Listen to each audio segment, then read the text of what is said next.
Welcome to the channel. कैसे हैं आप सभी? आई होप आप सभी अच्छे होंगे, पॉजिटिव होंगे। आज की इस वीडियो में हम बात करने वाले हैं उन चीज़ों के बारे में जो भूलकर भी हमें अपने घर में नहीं रखनी चाहिए, और अगर हमारे घर में पहले से ही मौजूद हैं तो हमें उन्हें अपने घर से दूर कर देना चाहिए। तो शुरू कर लेते हैं आज की इस वीडियो को उन खास बातों के साथ में जिनका आपको ध्यान रखना चाहिए, वरना ये चीज़ें आपके घर में वास्तु दोष को बढ़ावा दे सकती हैं, घर में रहने वाले लोगों पे शारीरिक परेशानी दे सकती है, मानसिक परेशानी दे सकती है, घर में अशांति हो सकती है, कलेश हो सकते हैं। तो इन चीज़ों से किस तरह से बचना चाहिए? सबसे पहले शुरुआत कर लेते हैं घर में लगी तस्वीर और सीनरियों के बारे में। अगर आपको भी अपने घर के ड्राइंग रूम में या बेडरूम में तस्वीरें लगाना पसंद है, दीवारों पर चित्र लगाना पसंद है, तो उस बात का बेहद ध्यान रखें कि वो तस्वीरें हमेशा पॉजिटिविटी को दर्शाएं। उन तस्वीरों में कोई भी नकारात्मक चित्र नहीं होना चाहिए, और साथ ही साथ आप इस बात का ध्यान रखें कि वो जो भी चित्र हो, जो भी तस्वीर हो, उसमें उगते हुए सूर्य की तस्वीर आप लगा सकते हैं, नदी, पेड़ पौधे, झरने की तस्वीर आप लगा सकते हैं। अगर आप किसी जानवर की तस्वीर अपने घर की दीवार पर लगा रहे हैं तो कहीं ना कहीं आपको इससे बचना चाहिए। हमेशा उगते हुए सूरज की तस्वीर लगा सकते हैं, घोड़े की तस्वीर आप अपने घर में लगा सकते हैं, कोई भी ऐसी तस्वीर आप अपने घर में लगा सकते हैं जिसमें कहीं ना कहीं आपको एक प्रगति का साइन दिख रहा हो, जिसको देखने से कहीं ना कहीं आपको अपने मन में पॉजिटिविटी महसूस हो रही हो। इस बात का भी आप खास ध्यान रखें कि जो भी सीनरी या तस्वीर आपने दीवार पर या अपने घर में लगाई है वो कभी भी गंदी नहीं होनी चाहिए, उसके ऊपर धूल नहीं होनी चाहिए। हमेशा साफ़ सुथरी और अच्छी ही तस्वीर आपको लगानी चाहिए।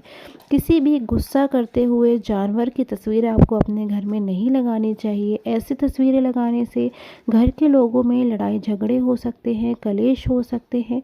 अच्छा रहेगा अगर आप अपने घर में एक बहते हुए झरने की तस्वीर लगाएं, जो कहीं ना कहीं आपको एक पॉजिटिविटी देगी, आपको धन लाभ होगा। अब बात कर लेते हैं हमारे सेकंड वास्तु टिप के बारे में, जो है आपके घर में कभी भी बंद घड़ी नहीं होनी चाहिए। अगर आपके घर में कोई घड़ी है और वो चलते चलते बंद हो गई है तो आपको तुरंत उस घड़ी को या तो रिप्लेस कर देना चाहिए या फिर आपको उसको तुरंत ठीक करना चाहिए। कभी भी अपने घर में आपको एक बंद घड़ी नहीं रखनी चाहिए। बंद घड़ी कहीं ना कहीं रुका हुआ समय बताती है, जिससे आपके जीवन में नकारात्मकता ऊर्जा को बढ़ावा देती है। बात कर लेते हैं हमारे तीसरे वास्तु टिप के बारे में, जो है आपको किस तरह के पेड़ पौधे और फूल अपने घर में नहीं रखने चाहिए। तो सबसे पहले आपके घर में जो पेड़ पौधे होने चाहिए वो हरियाली वाले पेड़ पौधे होने चाहिए। कोई भी सूखे फूल पौधे या सूखे पेड़ पौधों के पत्ते या मुरझाए फूल आपको अपने घर में नहीं रखने चाहिए। जो भी पेड़ पौधे हैं आपके घर में वो सुंदर होने चाहिए, हरे होने चाहिए, फूलदार होने चाहिए। कोई भी कांटे वाले कटीले पेड़ पौधे आपको अपने घर में नहीं रखने चाहिए। अगर आप अपने घर के ड्राइंग रूम में नकली फूल या फिर प्लास्टिक के फूलों को सजाना पसंद करते हैं तो कहीं ना कहीं उनकी साफ सफाई का विशेष ध्यान। नकली या फिर प्लास्टिक के फूलों पे कई बार धूल जमा हो जाती है। उन धूल को आप खास करके ध्यान रखें कि धूल को तुरंत जो है आप उसे साफ़ करें। घर के किसी भी कोने में कभी भी धूल ना जमा होने दें, क्योंकि धूल कहीं ना कहीं घर में एक पॉजिटिव एनर्जी को अट्रैक्ट नहीं करती है। इसलिए हमेशा घर के हर कोने में साफ सफाई बनाए रखें। बात कर लेते हैं फोर्थ वास्तु टिप के बारे में, जो है आपको अपना पर्स कभी खाली नहीं रखना चाहिए, क्योंकि हमारा जो पर्स होता है कहीं ना कहीं वो हमारे जीवन में धन को लेकर आता है। तो उस पर्स को कभी खाली नहीं रखना चाहिए, या आपके जो अलमारी है उसकी जो तिजोरी होती है उसको कभी खाली नहीं रखना चाहिए। कभी भूलकर भी अगर आप अपने पर्स या घर की अलमारी की तिजोरी को खाली छोड़ देते हैं तो वो आपके जीवन में नकारात्मकता को लेकर आ सकता है, धन खर्च को लेकर आ सकता है।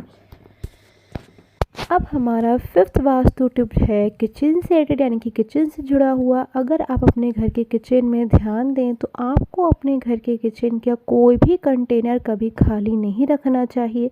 अगर आपके घर के किचन का कोई भी कंटेनर है जिसमें आपका राइस है, शुगर है, कोई भी चीज़ रखी हुई है और वो ख़त्म हो चुका है, तो आप उस कंटेनर को दोबारा से या तो रिफ़िल कर दें या फिर उस कंटेनर को अपने किचन से हटा दें, क्योंकि कहीं ना कहीं किचन के जो कंटेनर्स हैं कभी भी खाली नहीं रहने चाहिए, हमेशा भरे हुए रहने चाहिए, जो कहीं न कहीं इस बात को बताते हैं कि आपके घर में किसी भी चीज़ की कमी नहीं है, धन धान्य की कमी नहीं है। अब बात कर लेते हैं 6th वास्तु टिप के बारे में, जो है बहते हुए नल नहीं होने चाहिए। आपके घर में वॉशरूम में, किचन में या कहीं पर भी कोई भी बहता हुआ नल नहीं होना चाहिए।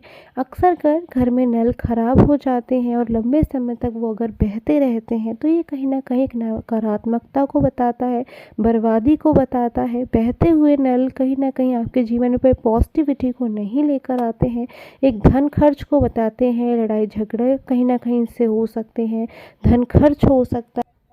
अब बात कर लेते हैं 7th वास्तु टिप के बारे में, जो है आपके घर में कहीं भी टूटी या फटी हुई चीज़ें नहीं होनी चाहिए। टूटे ग्लास, टूटे लकड़ी के सामान, फर्नीचर या फटे हुए कपड़े, जूते, चप्पल, ऐसी चीज़ें आपके घर में नहीं होनी चाहिए, क्योंकि ऐसी चीज़ें कहीं न कहीं आपके घर में पॉजिटिविटी को लेकर नहीं आती। तो ये थे कुछ छोटे छोटे वास्तु टिप्स, जिनका ध्यान में अगर आप रखें तो कहीं ना कहीं आपके घर में पॉजिटिविटी आएगी, आपकी हर मनोकामना पूरी होगी, जीवन में सुख शांति आएगी, परिवार में कहीं ना कहीं खुशी रहेगी, हैप्पीनेस रहेगी। आशा है ये वीडियो आपके लिए लाभदायक। You do like this videos then please do like, subscribe and share this channel for the future notification. Till the time, take care.